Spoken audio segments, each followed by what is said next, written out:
today's video, tuturuan ko kayo kung paano pa mapapakinabangan yung mga nasira na power bank. So, kung paano natin siya mas magagamit. Except lang yung totally na nasunog na guys ha. So, simulan na natin. So guys, bali binaklas ko na yung mga yung mga battery dito sa itong mga 10,000 microampere hour na battery, 3.7 volts to guys. Sa 6 na piraso to guys, bali tinapon ko na yung yung mga lumubo na na battery. Inalis ko na guys. So ipakita ko na lang yung yung itsura ng mga tinapon ko.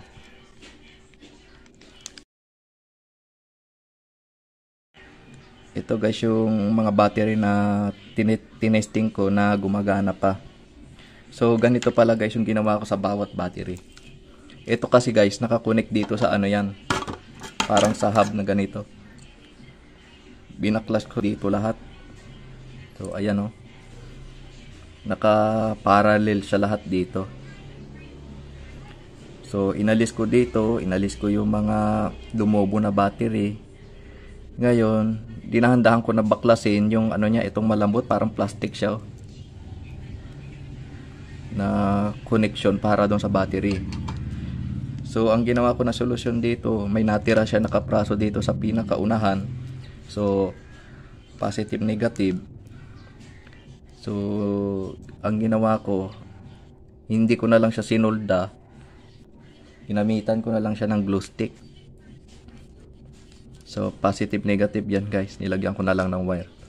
Tapos yung sa connection dito guys, ginawa ko lang siyang series. Yung 4 na battery na to, siniris ko siya para siya umabot siya ng 12 volts kasi yun yung common na ginagamit natin dito eh. Para pag chinarge ko rin siya sa solar natin, small solar setup.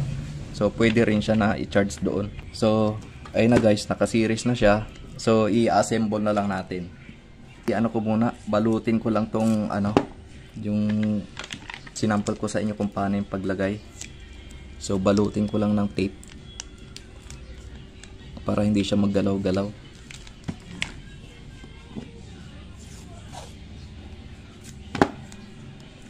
Para stable siya.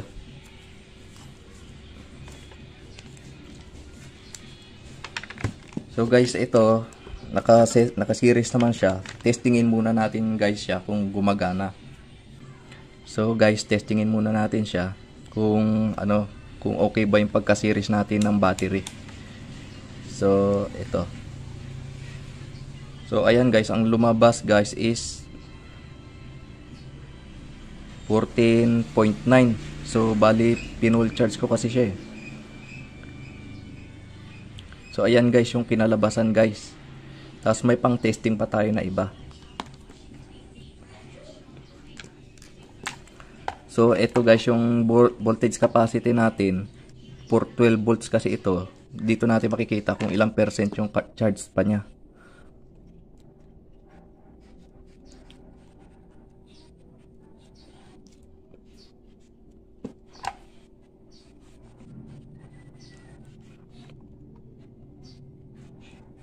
So ayan guys, full charge pa siya guys.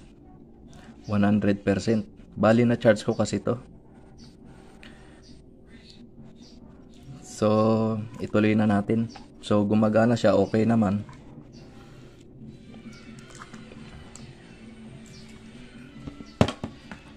So ito guys, hindi na pala natin ito magagamit. Sira na pala ito, may nabaklas dito oh. Hindi na natin ito gagamitin at saka ito.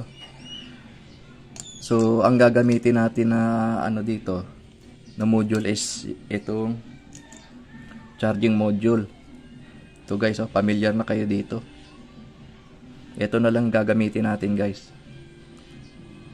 Tapos yung kung meron kayong ganito na na ginagamit sa battery, yung spare na lang, kunin nyo na lang. Bali dito sa positive, naglagay ako ng diode para makikita nyo kung saan yung purpose nito. So i-assemble na natin. So i-set up ko lang yung ano guys. Bali ito na pala yung ano, yung sira na lalagyan ng ano natin ng mga, ito yung sirang power bank guys. Bali binutasan ko na lang siya dito sa gilid. Dito ko ilalagay yung ano niya, module, charging module. Diyan sa gilid na yan. Tapos dito guys, nagbutas na rin ako ng ano, ng lalagyan ng ano natin, itong may diode natin na connection. So makikita nyo guys kung saan natin gagamitin ito. So ilagay ko muna tong ano, charging module dito sa ano.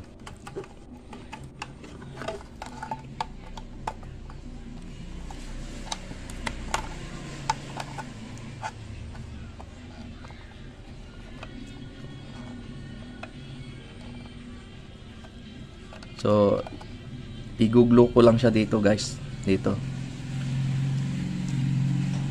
So habang hinihintay natin mag-init yung ano, yung pang glue stick natin. So lagyan ko muna ng wire itong charging module natin. So negative, positive. So higpitan natin. Ito guys ha, yung bili ko dito 35 pesos lang. Itong module na to. Pwede siya sa ano, 12 volts to ano siya. Ang output niya is 5 volts, pang charge talaga ng cellphone. Kaya lang ano lang siya, 2 ampere lang ang ano niya. Ang power niya. So okay na guys, na ilagay na natin. Pitan ko lang.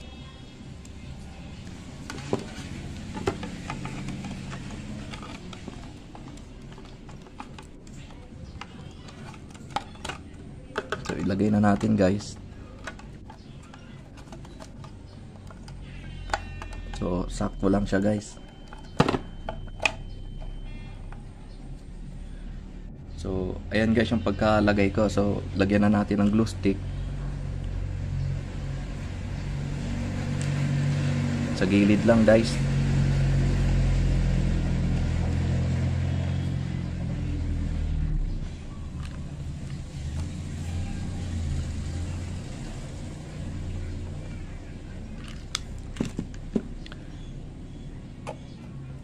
So ayan na guys, nalagay na natin.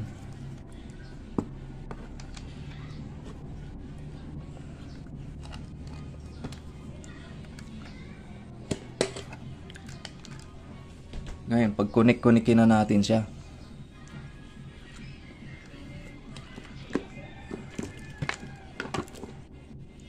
Salpak na pala natin to guys na ano, yung mga battery natin.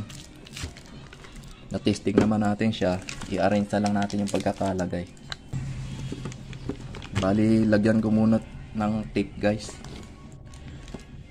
Bali guys, ang maiwan lang yung negative positive niya. Yan guys oh.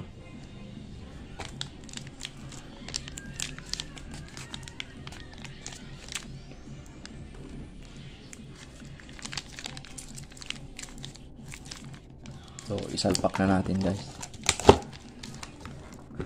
So, ayan guys yung itsura niya.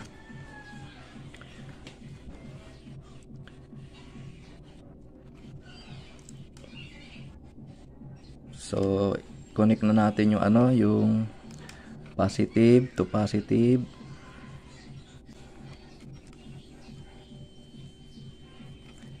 Tapos, negative to negative.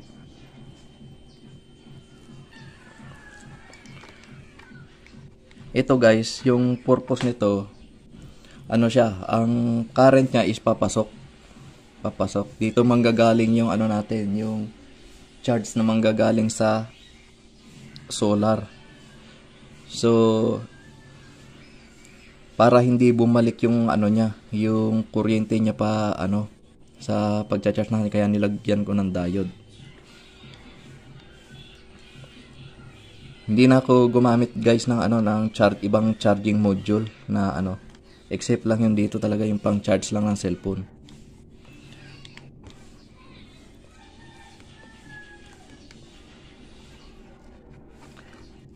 So ayan guys, Dito naman sa kabila yung negative.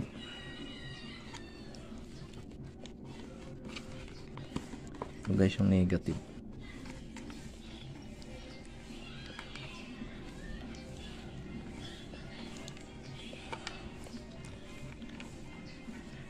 So testingin na natin guys kung gumagana. So negative, positive. So guys, hindi natin dito i-clip kasi walang ano diyan, walang kuryente kasi may diode. Dito tayo sa loob. Ang dahilan niyan kasi yung kuryente hindi natin palalabasin dito. Kaya ganito guys, ang kuryente dapat papasok. Kaya ganyan yung resulta niyan. So ipakita ko sa inyo naman yung ano niyan, yung pagcha-charge. So guys, ito na yung yung pang-charge natin. Bali yung pa rin to, charger ng laptop lang din yung gamit ko. So makikita nyo guys yung niyan.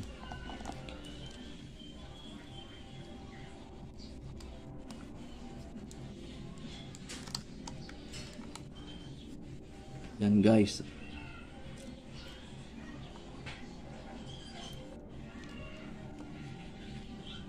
Yan guys yung niya. Kasi pag galing dito sa magcha-charge tayo, yung kuryente hindi na babalik. Diretso lang siya yung daloy niya. So ayan guys, oh. Pero pag dito mo nilagay yan, walang walang kuryenteng papasok diyan. Walang lalabas. So nakita nyo na yung niya, yung purpose nitong diode guys. So bali i-fix ko na lang siya guys. Okay na ito. Tapos mamaya ite-testing na natin siya kung gumagana sa sa pagcha-charge. So, i-fix na natin guys. Yan.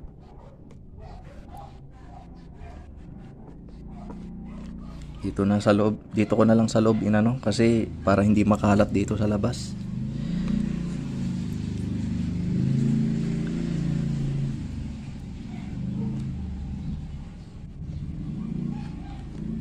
So, okay na siya guys. Bali guys, naglagay na lang ako ng maliit na wire dito sa may niya, sa labas. Para matitest natin kung ilan yung karga na ng battery. Ganito guys, pakita ko sa inyo. So ayan na yung positive guys, ito yung negative. So ayan guys, dahil nga may diode dito, hindi natin mababasa yung karga.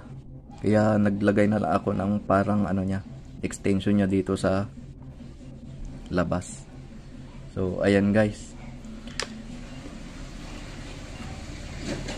Ngayon, iti-testing na natin siya sa cellphone kung magcha-charge ba siya.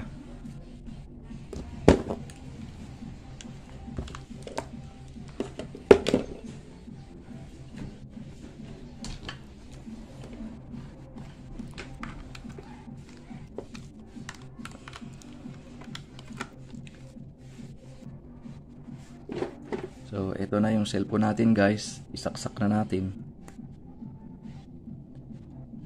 So, ayan guys, nagcha-charge na siya.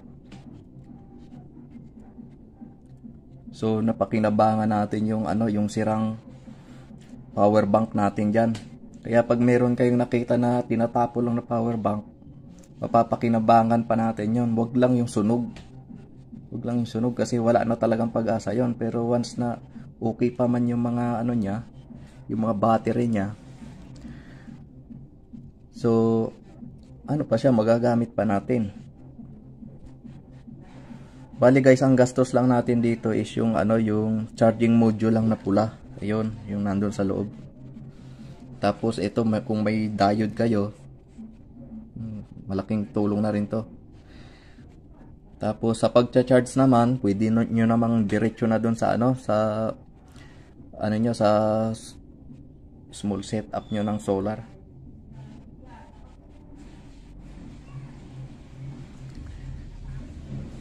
So ito na yun guys, kung paano ano yung sa pagcha-charge nyo na galing sa solar, at saka kung paano nyo makita yung charge. So ayan, nagcha-charge siya, negative, positive. So ayan guys, naging 75 na.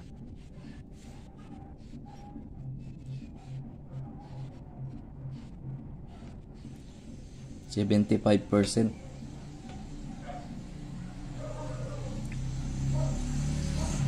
So sana nakatulong tong video na to. At huwag niyong kalimutan na mag-subscribe para sa mga susunod pa natin na mga video na kapaki-pakinabang. So salamat sa inyong panonood.